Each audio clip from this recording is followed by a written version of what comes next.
Juan Moreira, el gaucho que mató y murió por vengar su amor. Educado y trabajador. Pero las vueltas de la vida lo convirtieron en asesino. Su caso es una muestra de que hay heridas que duplican la fuerza del herido y que, ante las injusticias, nacen las cegueras. Si te interesa conocer la vida y la trágica muerte de este gaucho rebelde, te invitamos que te quedes hasta el final para que no te pierdas ni un detalle del gaucho que luchó contra los poderosos. Sin más preámbulos, comencemos. Moreira era como la generalidad de nuestros gauchos. Estaba dotado de un alma fuerte y un corazón generoso.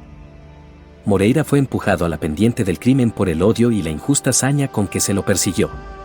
Hasta la edad de 30 años, Moreira fue un hombre trabajador y apreciado en el partido de La Matanza, donde residió. Poseía algunas ovejas y animales vacunos que constituían su pequeña fortuna. Era también un domador consumado.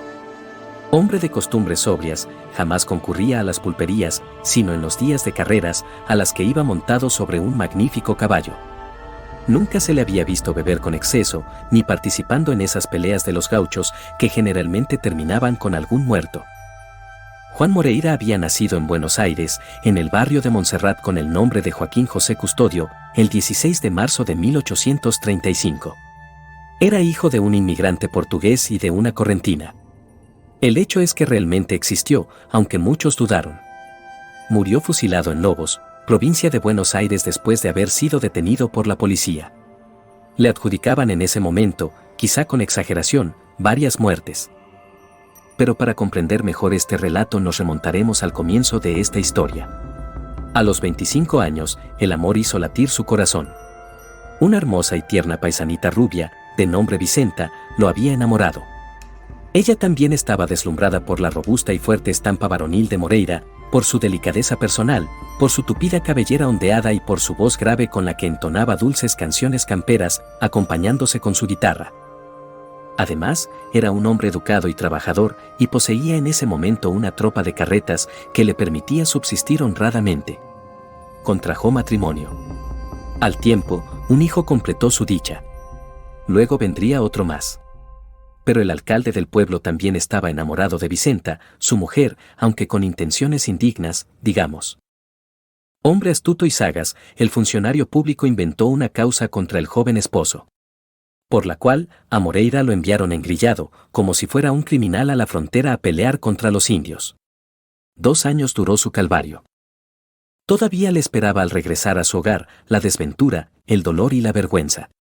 Sus animales ya no estaban, su rancho había sido saqueado y su mujer, sitiada por el hambre, vivía con el mismo alcalde que había destruido su vida.